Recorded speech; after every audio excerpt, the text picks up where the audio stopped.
Welcome back to the Rosy Pear, and today we are continuing with some r/writing prompts.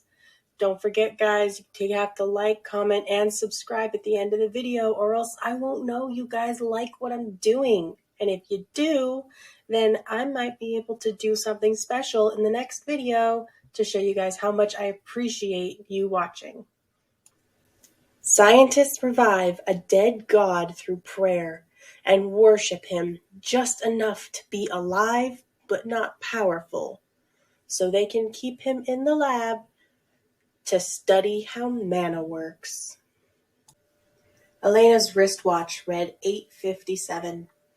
Mana read a steady 1.8 kilosouls.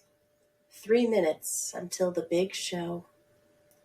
A dozen scientists sat around the room, each preparing in their own way. Some mouthed the words to the prayer they would make. Some fidgeted with their experiments. Most stared at the glass chamber in the center of the room. The chamber that, for an hour each week, housed God. A God, some insisted, not the God. Elena pitied them. They had no good option, really. Either accept that the God they had worshipped all their life was false, or that he wasn't 1,000th as powerful as Deus, or perhaps most painfully, that he simply didn't care to answer his followers' prayers. They'd smirked at the lighting and extinguishing of candles. They'd frowned at the desalination of a cup of ocean water. They feared the sewing of a wound. Those that remained had lost their faith or gave it to Deus instead. Many left, unable to live with the increasingly certain knowledge their experiments gave them. 8:59. Elena clasped her hands. In a dozen underground cults throughout the states, worship was about to begin. Last month, they'd only had 6. The ones in charge insisted word be spread. The things they could do with this power. 9 o'clock. Mana spiked to 14 kilosouls and climbing. Around the room, scientists prayed for miracles, and Deus answered. A bowl of water turned to wine, a block of lead to gold. A rotted fish was cleaned and cooked. Gasps and triumphant laughs sounded throughout the room as man's greatest wishes were made manifest in front of him. Transmutation, polymorphism, alchemy. The pseudosciences had always been possible. They had merely lacked the proper fuel. The pile of ashes before Elena simmered and spread as it lightened to the stark white of the paper it had been before it burned. A simple experiment, but then Elena didn't need to keep up appearances. As always, her true experiments came afterwards. Please, she prayed, speak to me, O God above gods. Guide me and tell me your will. She glanced at the manometer. 17.6 kilosouls, the highest it had ever been.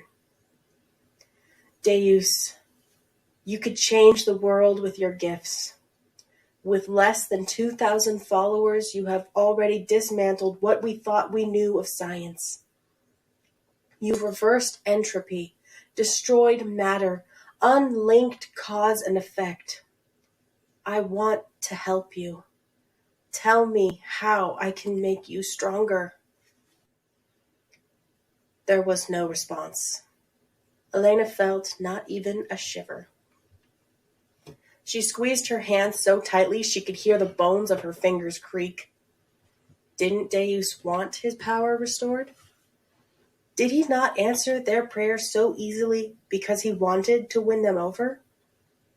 He had done the literal impossible weekly for months now, and was speaking truly beyond his capabilities.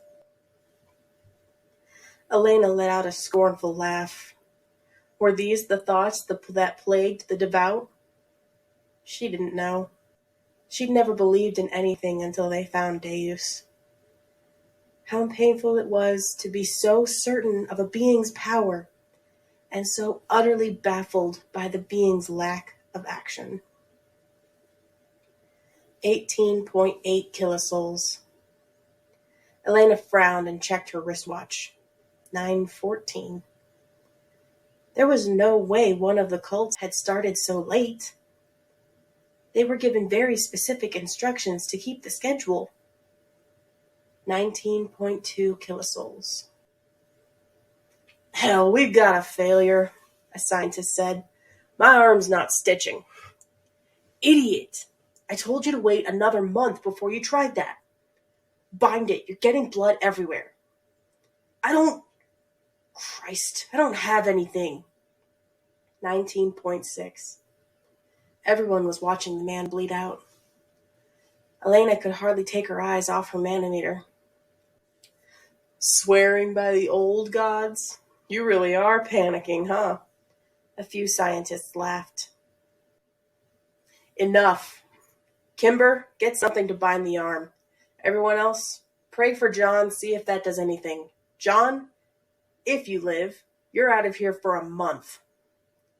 Elena prayed, but not for John. I've got something, she said, holding her freshly transmuted needle and thread. She got a few odd looks.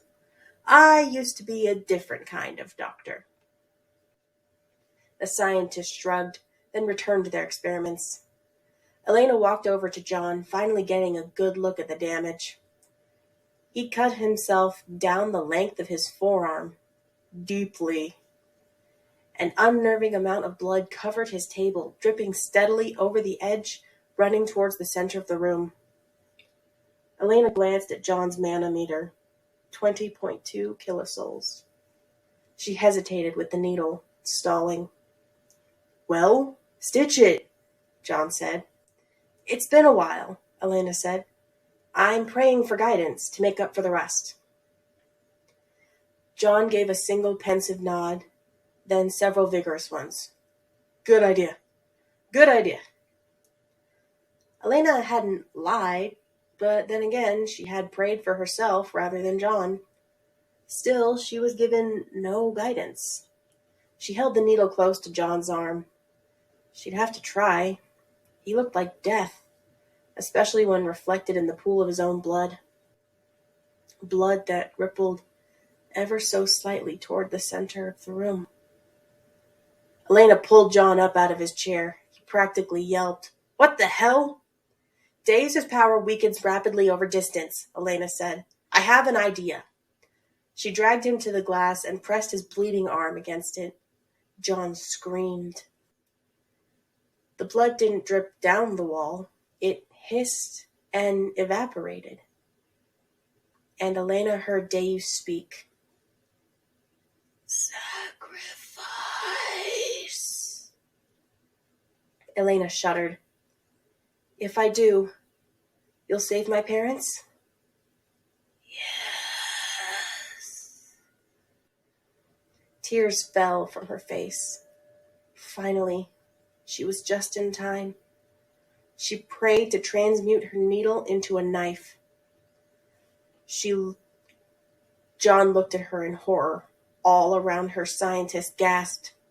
She drew the blade along her own throat.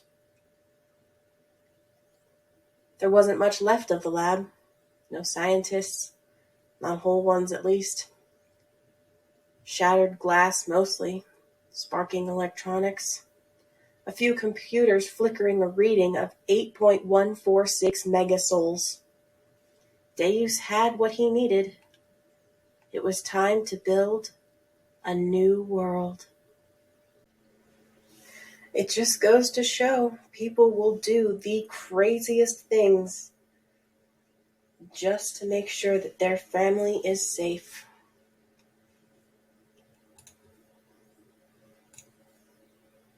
If I do, you'll save my parents. Doing anything you can, even finding a new religion that will actually help, rather than just give thoughts and prayers, to save your parents. And save them from what? Elena seems like she's gone into a deep end trying to find a way to save her family and her friends. And it's just an intense thought and feeling that maybe this one thing that you're trying to do might actually help your parents. But it's also terrifying. What if it doesn't work? What if it's all for nothing? And the ending seems like it was for nothing. Everybody died. The lab was gone. The only thing left was a monitor that read that there was thousands of soul power left. That's just terrifying. And building a new world. What kind of new world would this Deus build? I'm pretty sure I'm saying the name wrong, but, well, I tried. But that's going to be it from me today, guys. If you absolutely love the video, don't forget to like down below. Don't forget to leave a comment telling me what I can do better, what your idea for the story is, or what you would want to do. And don't forget to subscribe and share the video around, because we're trying to get to 100 subscribers by the end of the year. We don't have that much time left. Thank you so much, guys, and I'll see y'all next time. Bye!